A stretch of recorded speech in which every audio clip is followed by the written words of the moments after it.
Okay. Ooh. Okay. Okay, ladies and gentlemen, welcome to the fourth installment of the ISWUTT Quickie series. My name is Michael Graham, and I will be your host on this buzzworthy adventure. So before I begin, I would like to tell everyone listening or watching to head over to my social media pages. Follow me on Instagram and Twitter. That is going to be at ISWUTTPodcast, ISWUTT Podcast, Facebook.com/ISWUTTPodcast. And if you really feel like showing some love, you can go to anchor.fm/ISWUTT. That's anchor.fm/ISWUTT. And you can stick us with a donation. That would be fantastic. As I've been mentioning, I've been eyeing down some mini fridges lately. One of these days, it will be mine. But anyways, so welcome once again to the Quickie series, the fourth installment, Quickie number 4. And we are going to be talking today a little bit about something that I was inspired to research into over this past week. It's called the Schmidt's Insect Sting Pain Index. It's a mouthful, the Schmidt's Insect Sting Pain Index. And this topic came to me a few days ago because my roommate was cooking something. And when he was in the kitchen, whatever he was cooking, charred is a very nice way to say it. But no, he completely burned it, like really burned it. Like if you think of Michael Kelso from That 70s Show, oh, burned, is very much what had happened with his food. And it was able to get this scent of scorched and charred food all the way into my room. So naturally, I opened up the window because I wanted to help ventilate a little bit. But as I opened the window, the screen to the window actually fell off. So I had to get out of my chair, get out of my room, walk around to the side of the house, get my screen, and put it back on the window. No big deal. As I walked back in my house, I sat down at my computer chair at my lovely desk so I could resume my World of Warcraft journey through the depths of the Blackwing Lair to kill the Lord of Blackrock Nefarian himself. Shout out to the Beef Guild. No guild pumps like we do. That is my guild shout out for the week. But before I put my headphones on, once I sat down back in my chair, I heard this buzzing. And I was thinking, well, it couldn't be something in my computer. It didn't sound like a mechanical type buzz. So naturally, I investigated. And as I was investigating, looking around my desk to see what was making this noise, behind one of my monitors, there was probably an 1.5 inch wasp just sitting on the wall. And I was trying to think what I could do to get this wasp out. So it must have been in the time it took for me to walk to the side of my house and put the screen back on my window. It must have flown in. I hadn't really seen wasps around here before, and I didn't know that I had them sitting in wait outside of my window, but I guess I'll have to be a little bit more conscious of that in the future. So I grabbed one of my comic books, the DC's Batman Who Laughs, kind of a compendium comic book, and I smacked it off of the wall, but I didn't give it a direct shot, and I didn't actually hit it. So now I let off a really girlish yelp, and this thing is now flying around in my room, and I'm kind of waving. How do I get it out? I'm trying to hit it, and at that point, I think I realized I was in a life and death situation, and I could see my life flashing before my eyes, and I definitely could recognize the certain death that this wasp would bring. But I was fortunate enough, and I was able to actually knock it out of the air and hit it hard enough where it stayed on the floor for a moment, and with the shoes I was wearing, I just kind of stomped it out and then cleaned it up. But this incredibly traumatic event got me thinking about how much it would have actually hurt if I would have been stung by that wasp. So naturally, I do what you do, and I looked it up online to see if I could find the type of wasps that we have here in Southern California that are kind of residents around.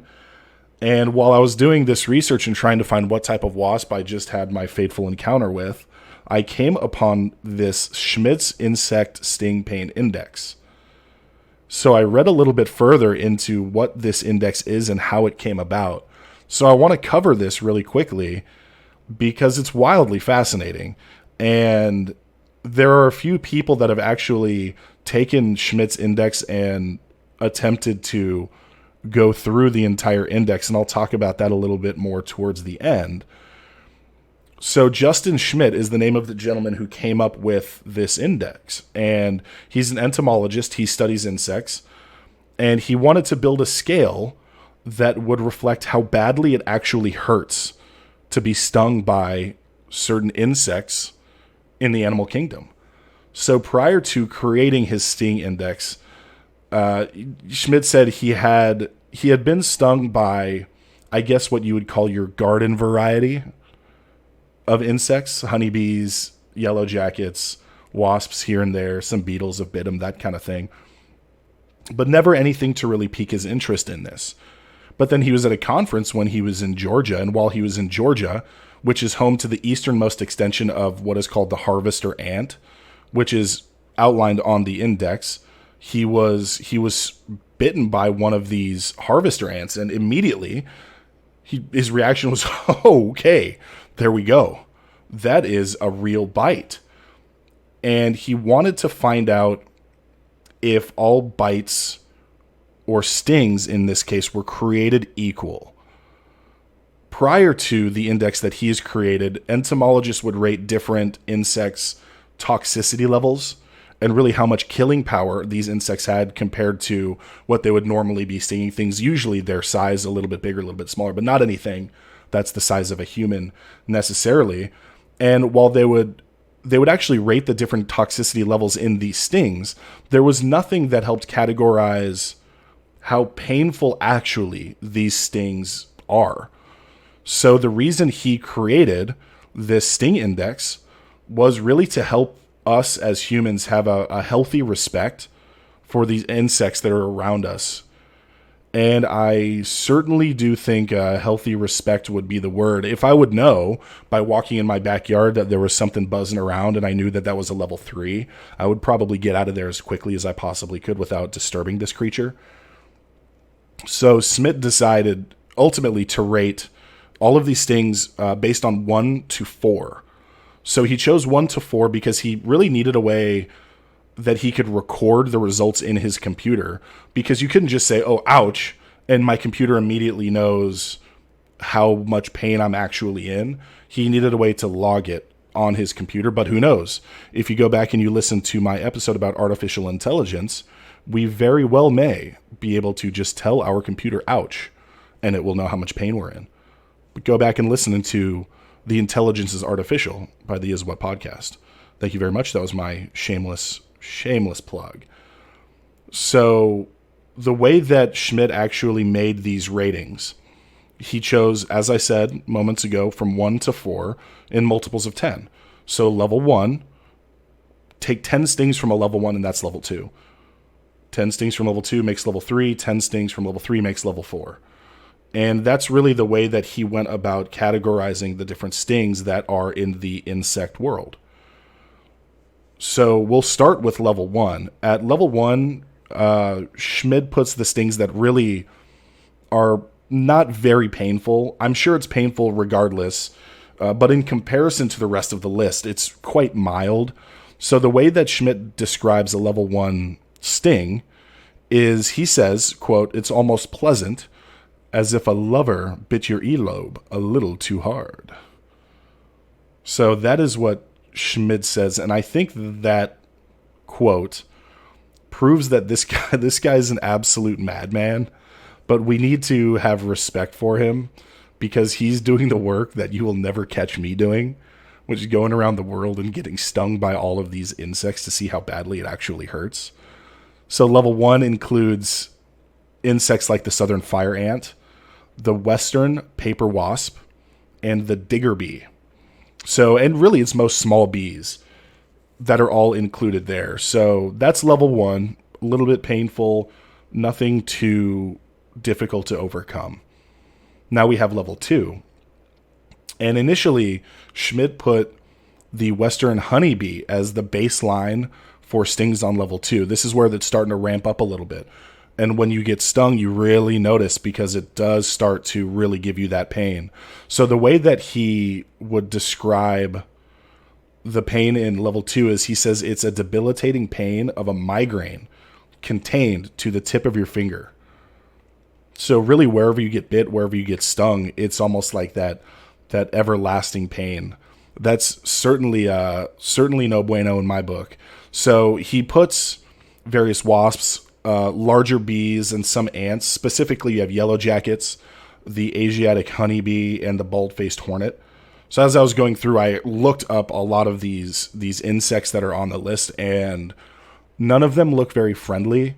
So if you do have a chance, go look up some of the insects that are on the Schmidt Index, and you'll see why. If you see them out in the open, you'll probably just take off instead of sticking around long enough to possibly get stung. Now we're going to move on to level 3. And level 3 has some of the most gnarly stings in the insect kingdom. And at this point, with level 3, there is the possibility that depending on how your body reacts, you could actually go into an anaphylactic shock, whether it be because of the venom that they're putting into you with the sting, or if it's just because of the sheer pain itself.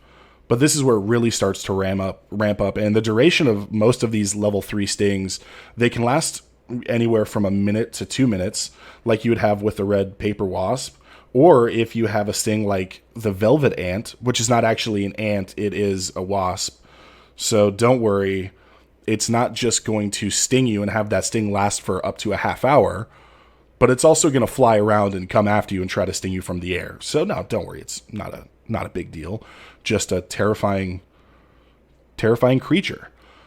So for level 3, the Maricopa harvester ant is what was used as the baseline for the stings on level 3.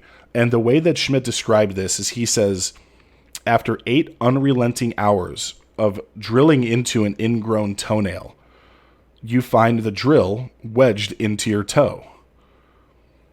Fantastic. And you have to remember, this guy's going out getting stung by these insects willingly. And finally, we reach level 4 of the Schmidt Insect Pain Index. And originally, level 4 on the Pain Index only included one animal, and that was called the bullet ant.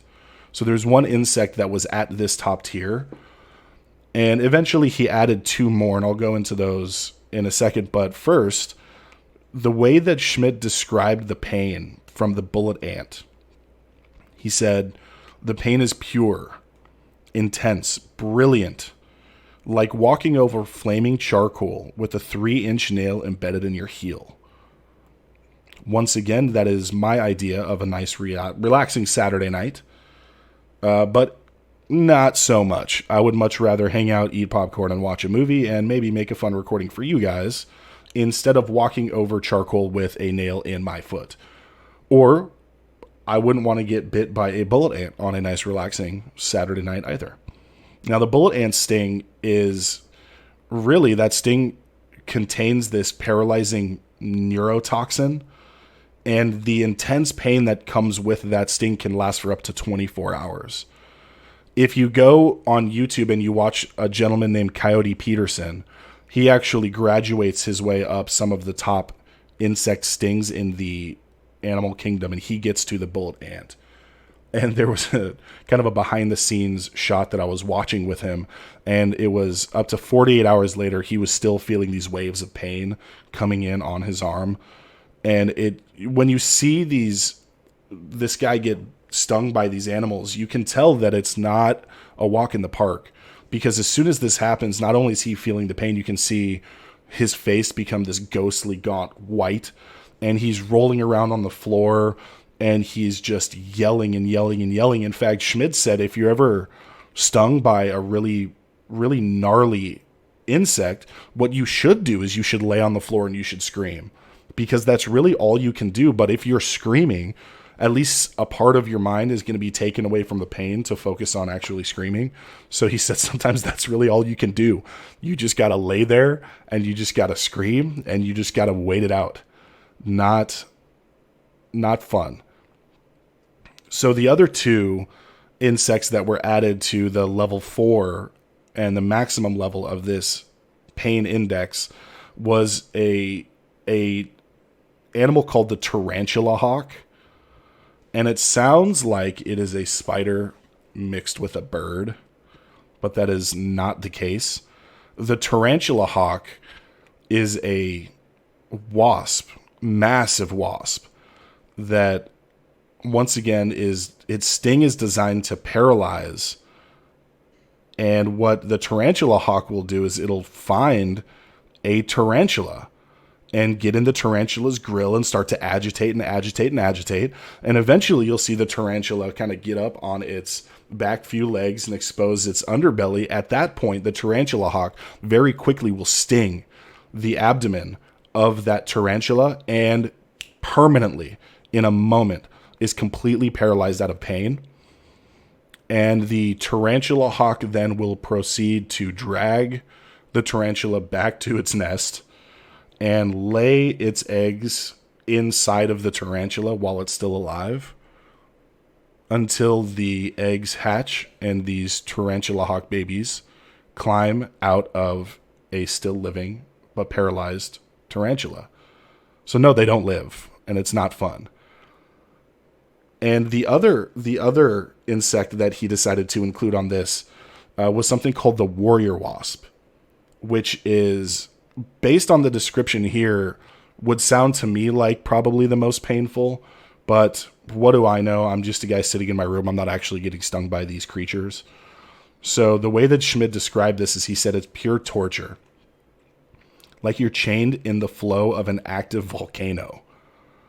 And the sting of the warrior wasp was actually the first sting that Schmidt said made him question why he was even making that list.